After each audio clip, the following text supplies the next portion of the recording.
What do we got today? I have an 1890s Tiffany pocket watch. Okay. In 18 karat gold. Where did you get ooh, this? Oh, that's heavy. There's lots of pocket watches out there from this time period, and literally you can barely put your thumb on it and the case will flex because it's made out of gold. Gold's expensive, really lightweight. You pick this thing up and you go, damn, that's a lot of gold. I came to the pawn shop today to sell an 1890s Tiffany pocket watch made out of 18 karat gold. I'd really rather have a watch I can use like a Rolex. I'm looking for about 10 to 12,000. The least I'd like to take is about 6,000. The great thing is it's Tiffany. I mean, it's as far as like jewelry in the United States, it's probably the most iconic brand, hands down. Basically, anything that says Tiffany on it is going to be really well made. Inside of here is the actual movement. Probably a 17 jewel movement. What the jewels do is the staff for the gears sits in between those. It's not metal against metal. It's metal against the sapphire. The sapphire is very hard. It's not going to wear down. Huh.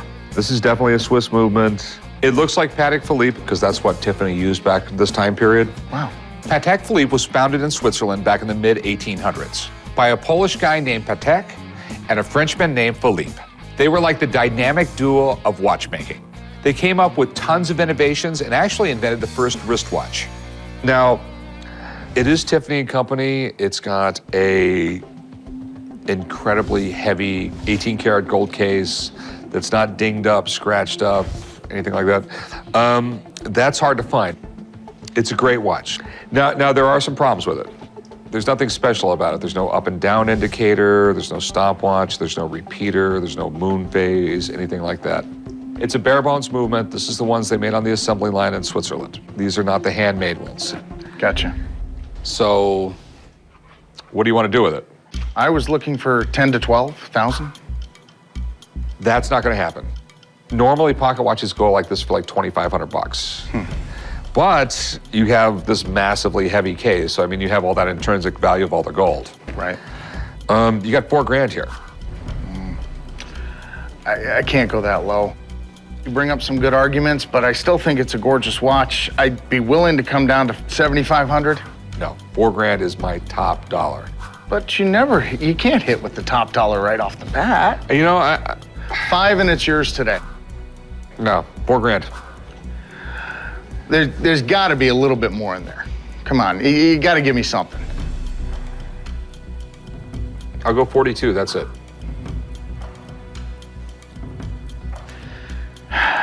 All right, I can do that. All right, 4,200 bucks. Thank you.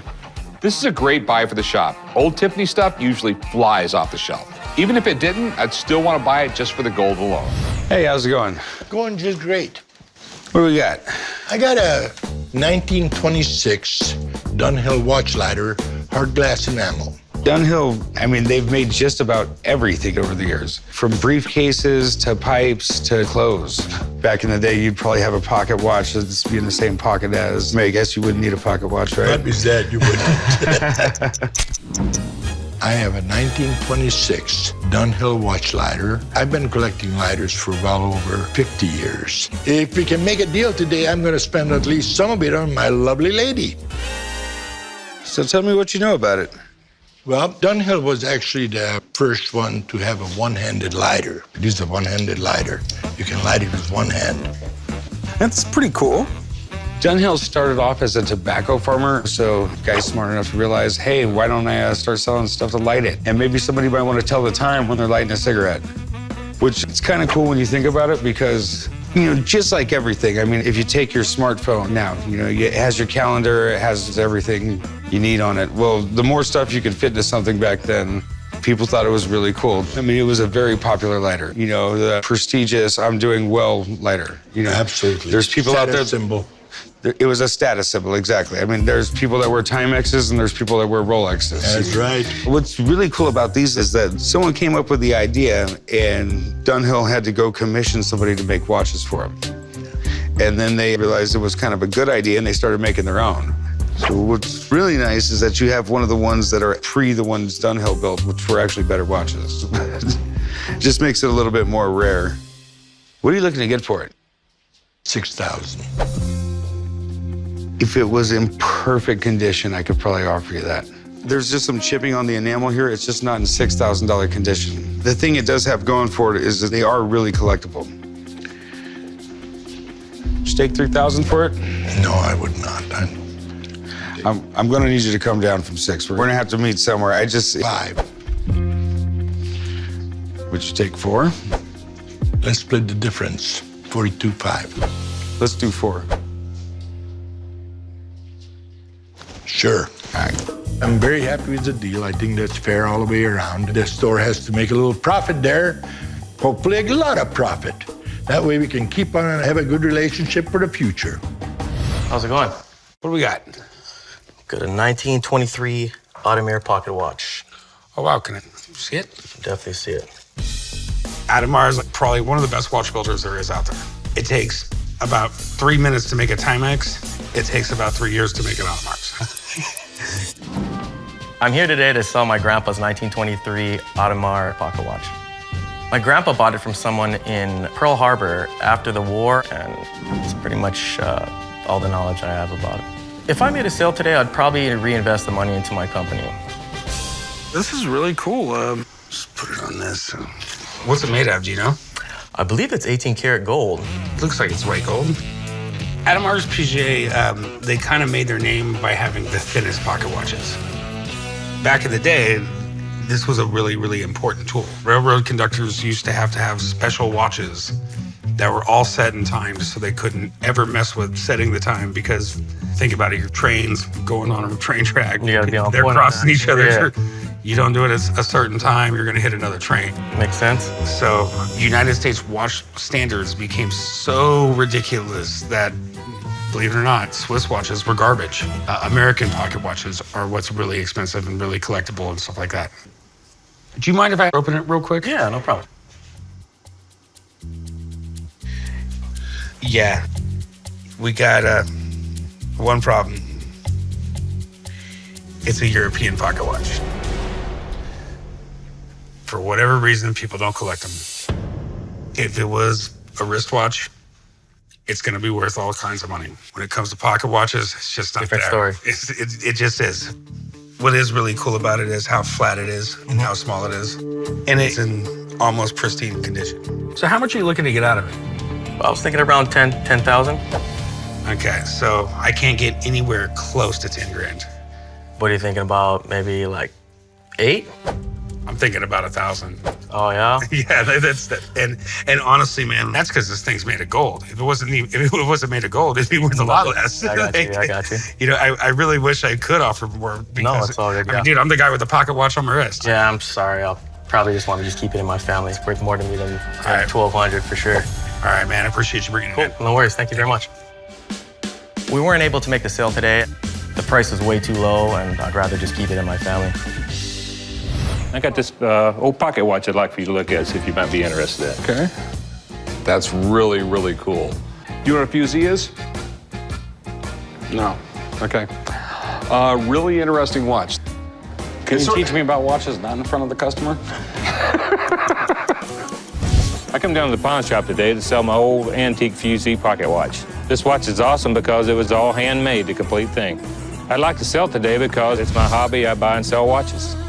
So do you know much about it? It's a fusee from late 1700s. Isaac Rogers is the maker. His name is on the dial and also on the back. When they wind it up, instead of using gears, it looks like a miniature little bicycle chain. Okay, as a matter of fact, these chains are so small, they used to have little kids put them together because their eyesight was good enough and their hands were so small. And it's running. And the movement is pretty. It was probably one of the most complicated miniature machines made because every gear in old fusees is hand cut. Literally, a guy had a little piece of metal and with a little file, had to cut every gear. Back in the 1700s, they didn't mass produce watch parts like they do today. Almost every single piece had to be meticulously handmade. So watches were extremely expensive, definitely a status symbol. You know, with antiques, a lot of times it's really hard to date them. But the great thing is, it was the law in England that they had to have the date on them. This mark right here, the lion, tells me that it's sterling silver. This one right here, which is a crowned leopard, means it was made in London. And this date code right here tells me it was made in I actually have an app that tells me the date code because the code's really weird. Oh, really? You have an app? Yes, I have an app. I'm getting technologically advanced like you kids. And there it is, 1772. Cool. A 240-year-old item like this is going to interest a lot of people. The problem is the watch movement, the whole system inside the watch, is much prettier than the watch itself. How much you want for it? I'd like to get $1,000 out of it. That's not going to happen. Old English watches like this really all depend on the way the case is made. It's how pretty it is, and this is a pretty plain case. I'd give you like $400 for it. 400, man, I can't sell that for 400 bucks. I don't understand why they go for so little. You would think they would go for more. How about 700? I'll go 450. Tell you what, you make it 5 and it's yours.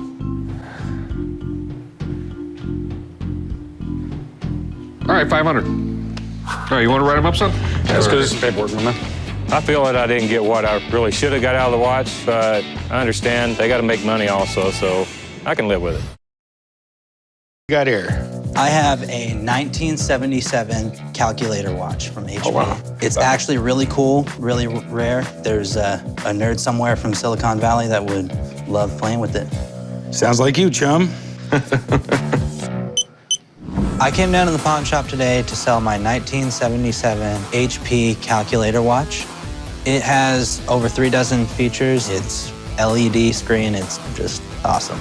I want to sell it because I'm trying to start a business right now. So I'm really hoping to get $1,000 to kind of kickstart that. It's definitely cool.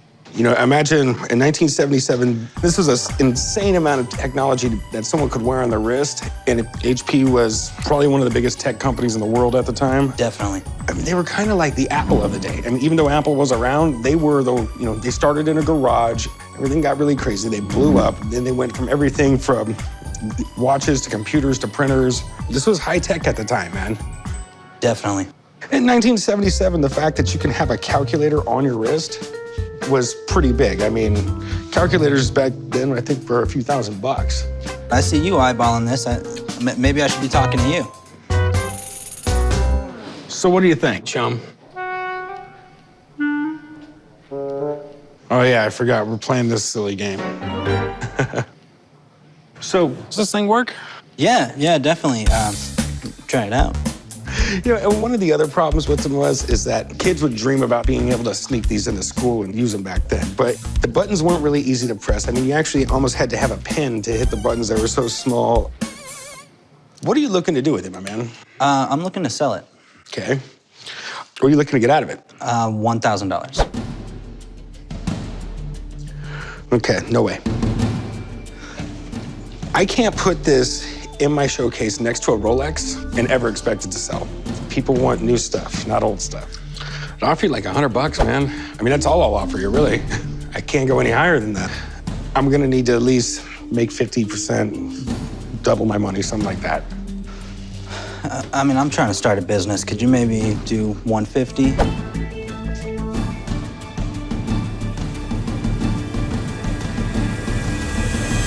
I can't, man. Well, you know, it's 100 more than I came in with. I'll take it. Right on, man. Appreciate it. Joe will write you up. 100 is nowhere near what I was looking to get out of it, but I have no purpose for it. I don't really wear watches. Probably gonna take my girl out to a nice dinner and talk about our business. Hey, how's it going? Good. How about yourself? All right, what do we got here? I've got an old pocket watch. Oh, here we go. Ah, okay. It's probably around in 1860. Well, like the 1890s, the best watches in the world were American watches. Interesting. That's because, like in England, I think it took 17 different unions to make a watch. I'm here at the pawn shop today to sell my antique pocket watch. I bought a storage unit last year, had some antique furniture in there, and tucked away in a drawer was this watch. I'm hoping to sell the pocket watch for $300. This is cool. So this is American Waltham Watch Company. Pocket watches got a really neat history in this country. Pocket watches basically started in Europe, but they were just notoriously inaccurate. I like the 1600s, they had pretty accurate clocks that had a pendulum to regulate them. But watches, on the other hand, they couldn't have a pendulum. So they tried to make all these different mechanisms that would make them run on time, but they didn't have the technology. And basically around the 1850s, machine tools for making watches began to get really inexpensive, the whole Industrial Revolution thing. So here in the States, little watch companies started popping up everywhere. And plain and simple, we had the best watches in the world. Our watches were so much better than like European watches. Congress passed a law saying you had to put the origin of the watch on the front of the watch because all the European watchmakers were making watches with American sounding names. But this right here is pretty cool. Got the key for it. Not exactly the easy way to set these things and wind these things like a normal watch. So let me just open this up, look at the movement. Is it a left-hand wind? Most of these were. I don't know.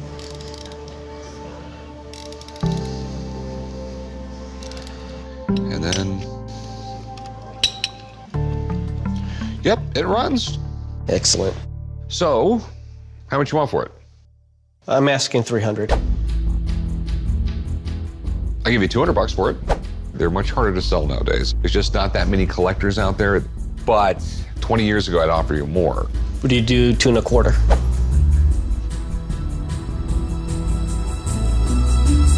Sure. Great. I'll meet you right around the corner and we'll do some paperwork, okay? Sounds good. I sold it for $225. I feel good about it. With that $225, I'm going to put it back in petty cash and buy another storage locker.